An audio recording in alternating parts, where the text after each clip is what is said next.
약간 촌스럽기도 하고 좀 순수한 면도 있을 것 같고 뭐 그런 느낌이 잘 어우러지는 것 같다. 그래서 이제 병구라고 이름을 지었었습니다. 예, 또 질문 있으시면 예, 여기 계신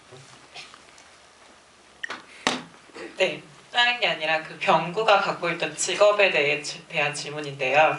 병구가 벌이랑 마네킹 만드는 일을 하잖아요. 근데 벌을 보면서는 벌이 지구에서 사라지면 지구가 멸망한다는 얘기 때문에 그러신 것 같다는 생각이 들었는데, 솔직히 마네킹은 왜 얘가 마네킹을 만들어야 되지라는 생각을 했어요. 그래서 그게 그냥 구조적인 연출이나 그런 걸 위한 장치로 하신 건지가 궁금하고요. 그리고 뭐 2012년이 지구 멸망의 해라고 하는데 사실 영화에서 지구가 멸망하는 영화가 굉장히 많은데 실제적으로 지구가 폭파하는 영화는 잘 없거든요. 웬만하면 다 지구를 지켜내고 결국엔 지구는 다시 이렇게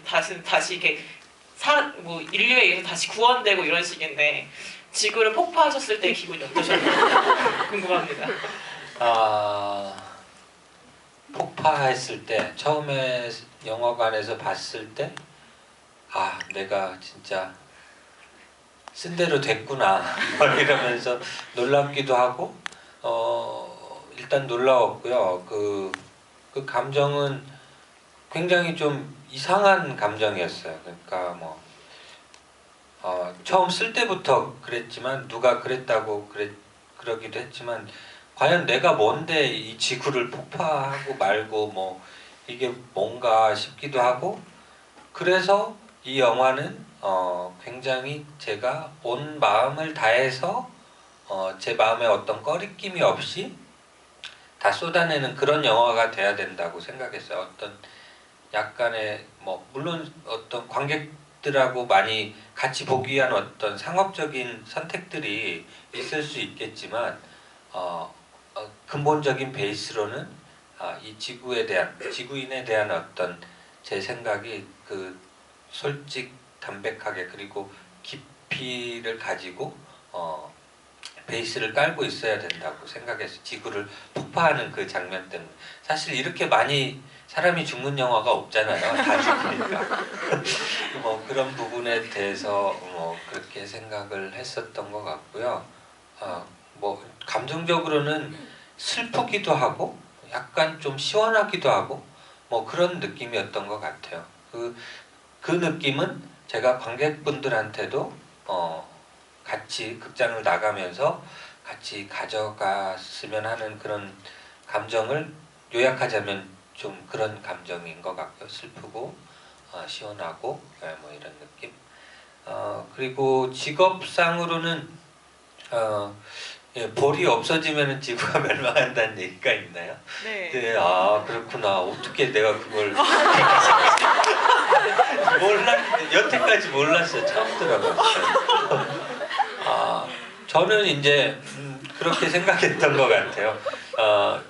병구가 이제 화학 공장에 다녔으니까 아무래도 이제 그쪽 기술이 조금은 있지 않을까. 그래서 혼자서 할 만한 게 뭐가 있을까 이제 찾다가 아까 말씀하신 것처럼 어떤 비주얼적인 그 느낌하고 그리고 막 신체를 막 절단하기도 하고 막 그런 것들이 많이 있잖아요. 그런 이미지들이. 그래서 그게 이제 좀 여러 가지 영화적으로 맞지 않을까. 그리고 그게 가능할 수 있겠다 생각을 했고, 근데 그것만 갖고는 먹고 살기도 힘들 것 같고, 그래서 다른 어떤 직업을 부업으로 하나 더 줘야 되겠다. 그래서 이제 벌을 키웠었는데, 아무튼 좋은 정보 감사합니다.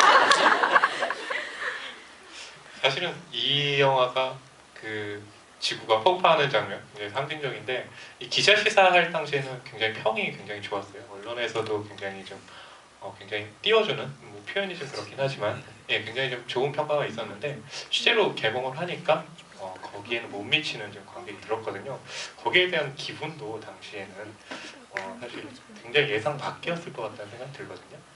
글쎄요, 저는 신인 감독이었고, 그래서 영화가 완성된 이후에 뭐 어떤 일이 있었는지 뭐 너무 많은 일들이 있었거든요. 아까 말씀하신 것처럼 너무 많은 칭찬도 받았고, 또 한편으로는 너무 처참한 결과가 나오기도 했고 그래서 뭐 그 당시에는 좀 이렇게 벙벙한 느낌으로 그냥 넘어갔던 것 같아요. 잘 그걸 몸으로 많이 감정으로도 많이 느끼지 못하고 근데 이제 기자님들이 이렇게 그 말하자면 좀 확 몰아주는 분위기였는데 그 기자분들께서도 많이 실망을 많이 하셨더라고요. 그러니까 우리가 이렇게까지 했는데 반응이 이렇게 안 나오나? 그래서 오히려 제가 좀 위로를 해드리고 싶은 그런 느낌도 잠깐 들었었고요. 예. 아무튼 뭐 그 당시에는 좀 제가 뭘 많이 느끼고 뭐 이럴 겨를이 없었지 않았나 그렇습니다. 예, 또 질문 있으면 예, 저기 하고 그리고 갖다 드릴게요.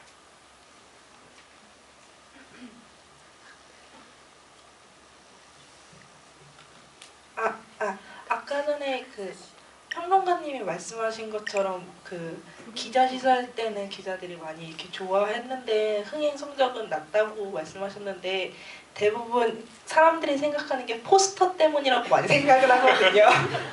그래서 대부분 보면 이렇게 영화 뭐 그렇게 매니아들이나 아니면은 영화 추천했을 때 대부분이 뭐 지구를 지켜라는 진짜 포스터 때문에 망했다라는 말이 나오잖아요. 그래서 포스터에 관해서는 어떻게 생각하시는지 아니면 만약에 지금 다시 개봉을 한다면 포스터를 어떻게 바꾸시고 싶으신지도 궁금하고 뭐 영화 소개하는 데서도 이거를 코믹물이라고 생각해서 대부분 그 영화에 보러 온 사람들이 코믹적인 거를 생각하고 왔는데 막상 영화는 그렇지 않으니까 더 악평이 많았다고 생각을 하는데 그거에 대해서 어떻게 생각하시는지. 네, 저는 좀 웃기는 장면도 꽤 있지 않았나 생각을 하는데 농담이고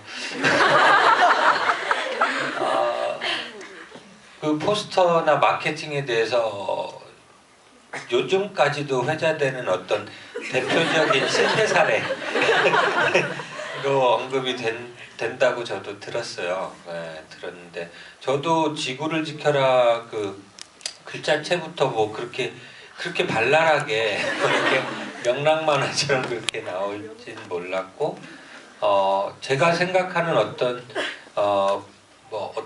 포스터의 느낌, 이미지하고는 너무 다르게 나온 게 사실이고 하지만 저는 그 당시에 이제 신인 감독이기도 했고 저는 그 후반 작업을 챙기느라고 사실 적극적으로 제 의견을 피력하지 못한 게 지금도 후회가 되긴 하는데 그랬던 것 같아요. 그 당시에 이제 한참 한국형 조폭 코미디물이 이제 막 득세를 하는 시기였고 코미디가 막 많은 관객을 불러 모으니까 마케팅 하시는 분들이 이 영화를 보시고 난감한 거죠. 이걸 어떻게 팔아야 되나, 어떻게 풀어야 되나, 그러니까 잘 없는 영화잖아요. 그러니까 그래서 아마 겁을 많이 내셨던 것 같아요.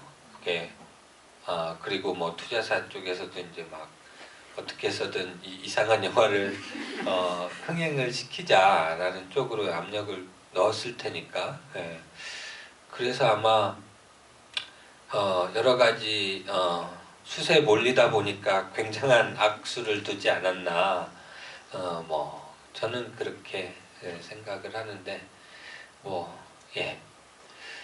포스터 참 재밌죠. 근데 하균 씨 얼굴이 좀 이렇게 귀엽기도 하고 좀 그러면 또 굳이 위로를 하자면 그런 생각이 들긴 하는데 제가 생각했던 그 좀 아주 좀 섬뜩하고 이렇게 좀 슬픈 느낌하고는 좀 많이 달랐던 것 같아요. 네. 예, 그리고 아까 저기 옆에 계신 예. 제가 이 영화를 되게 여러 번 봤는데요.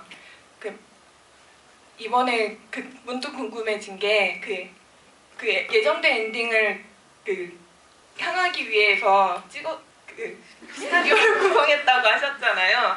근데 그러면서 궁금한 게 강 사장이 지구를 폭파시켜야겠다라고 생각하게 된 이유가 갑자기 궁금해졌습니다. 네, 그 실험이 실패했다고 하는데 어떤 면에서 실패를 했다고 생각한 건지도 궁금하고요. 사실 죄송합니다. 목이 메이네요. 사실 병구도 실험 대상이었거든요. 네, 병구도 실험 대상이었고 병구도 실험에 실패한 건데 그거는 뭐 제가 어떻게 한두 마디로 이렇게 정리하기는 어려운데요. 강 사장이 왜 지구를 폭파했는가? 하지만 쉽게 얘기하자면 더 이상 지구인한테는 희망이 없다라고 이제 느낀 거겠죠. 네, 이걸 실험을 계속 해봤자 성공할 확률도 없고, 그리고 특히나 병구처럼 이렇게 그 내적 논리로 얘기하자면 고통을 많이 받은 사람들이 유전자 구조가 느슨해지기 때문에 변화할 가능성이 많이 있는데, 그 변화를 병구처럼 많은 고통을 받은 지구인도 실험에 실패하게 되는 이런 상황에 대해서 강 사장도 많은 낙담을 하지 않았나. 굳이 얘기하자면 네, 그렇게 말씀드릴 수 있을 것 같아요. 그냥 예, 네, 그렇습니다. 예, 또 질문을 좀 더 받아볼게요. 여기 받고 그리고 저 뒤로 드릴게요. 예, 여기 먼저.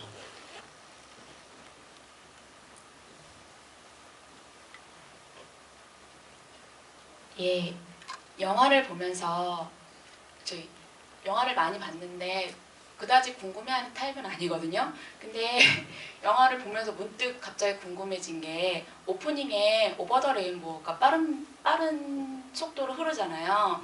이게 이제 병구의 뭐 환각 상태 뭐 이런 거 같은데, 근데 이제 또 나중에 또 이제 강 사장을 고문할 때도 흐르고 또 나중에 순이가 떠날 때도 흐르잖아요. 원래 배경음악이라는 게 영화를 이제 돋보이게 하기 위한 것인데 오버 더 레인보우가 주제곡으로 흐르면서 이제 각종의 뭐 그러니까 각종의 이제 좀 다른 박자로 변주가 다른 되면서 방식으로 표현이 네, 되죠. 변주가 되면서 흐르는데, 그 오버 더 레인보우를 주제곡으로 선택하신 의도와 변주를 하면서 거기에 집어넣으신 의도가 무엇인지 갑자기 궁금해져서 이렇게 질문을 드렸습니다.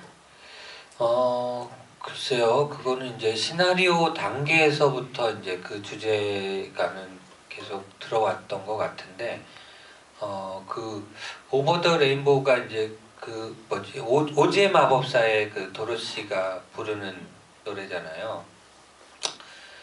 그 내용을 들어보면은 굉장히 뭐랄까, 저 무지개 너머에 어딘가에 희망이 있을지도 모른다는 그런 내용이었고, 그게 병구의 입장에서 굉장히 가슴에 와닿지 않았을까? 그런 생각을 했어요.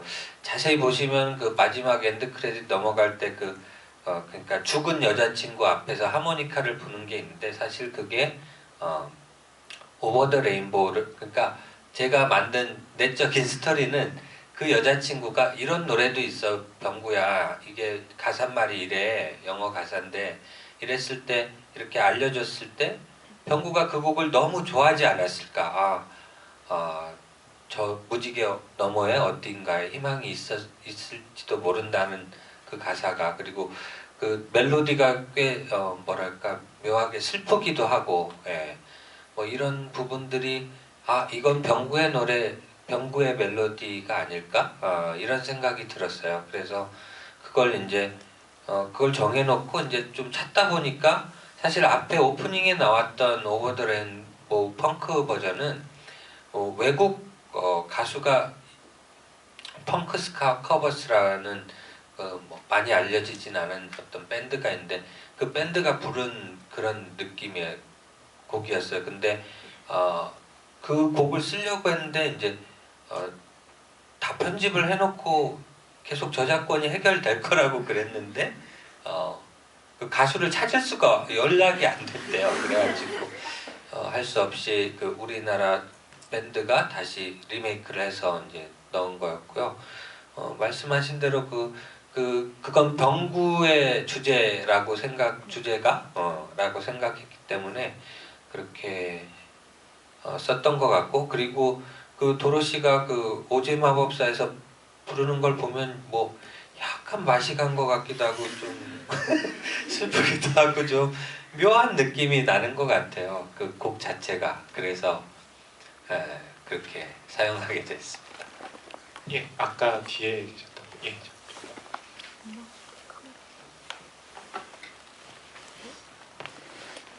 네, 아까 잠깐 말씀이 나왔던 장면에 대해서 여쭤보고 싶어서 질문 드리게 됐는데요. 그 아까 그 거의 마지막 장면쯤에 보면 신입형사에게 여러 가지 의미로 이제 지구를 부탁한다고 해서 구에 나오는 장면이 있잖아요. 근데 결말과는 되게 상반되는 장면이라고 생각을 하거든요. 그러니까 걔는 구에서 나왔지만 행성은 구하지 못했다라는 게 상반되는 것 같은데 이게 어떤 의미인가요? 글쎄요. 뭐 저도 생각을 해봐야 되겠는데 지구는 어떤 개인적인 어떤 애정의 대상인 거고, 지구는 어떤 뭐 큰 느낌의 우리 삶과 이제 통하는 뭐 그런 의미겠죠. 근데 글쎄 저도 뭐라고 드려야 될지 잘 모르겠는데 뭐 그냥 그게 재밌지 않을까? 그래서 썼던 것 같아요.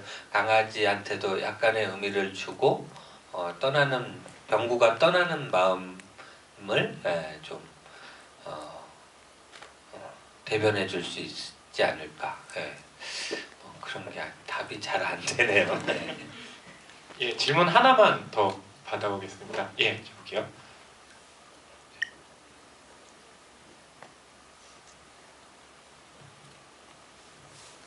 저 감독님이 생각하시는 이 영화의 장르가 궁금한데요.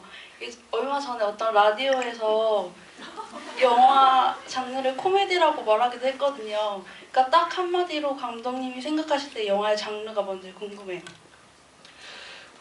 글쎄요. 이게 장르라는 게 이제 영화사적으로 보면은 뭐 영화사건 소설이건 뭐 여러 가지 그 예술사적으로 보면은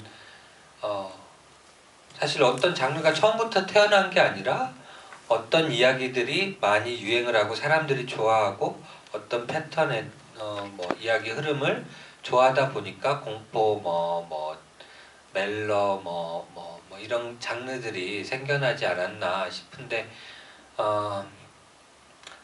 이거는 그 지구 태초의 혼돈의 바다처럼 장르의 바다가 아닐까 그렇게 생각하기도 해요. 그러니까 어떤 장르라고 규정짓기 어려운 장르? 굳이 말하자면 뭐 하이브리드? 뭐 이렇게 표현을 할 수가 있을까?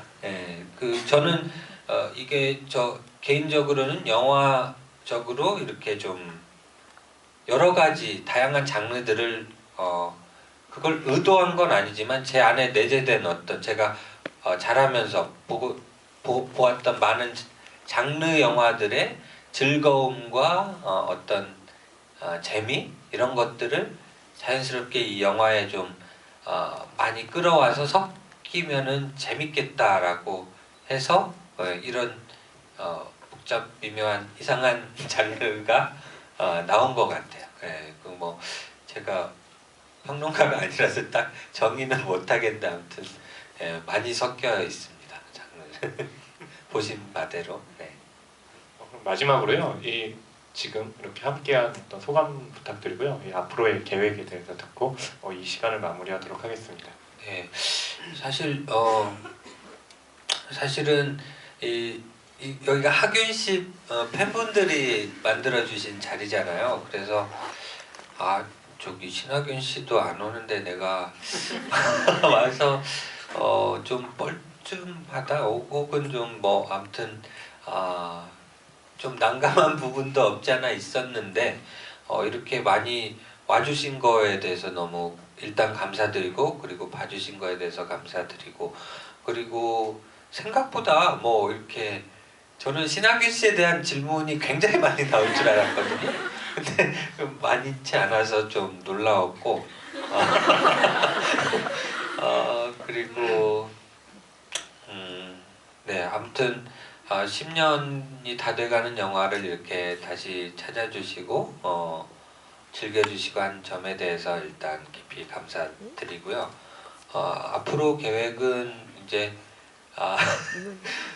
영화계 그런 말이 있어요. 뭐 올림픽 감독이니 뭐 비엔날레 감독이니 뭐 이런 얘기도 있는데 저는 뭐 디케이드 감독인가요? 아무튼 오랜 기간 제가 방황을 하던 끝에 이제 최근에 이제 캐스팅고를 마무리한 시나리오가 있어서 아마 그 시나리오로 잘 캐스팅이 잘 순조롭게 뭐 모든 게 되면은 아마 거의 10년 만에 딱 거의 10년 만에 영화를 보여드릴 수 있지 않을까 그런 생각입니다. 그래서 이제 앞으로 영화 준비 열심히 해가지고 더 멋진 영화 이런 얘기 안 드릴게요. 아무튼 새 영화로 찾아뵙도록 하겠습니다. 감사합니다. 감독님 박수 부탁드립니다. 예, 끝까지 자리에 참석해 주셔서 감사드리겠습니다. 고맙습니다.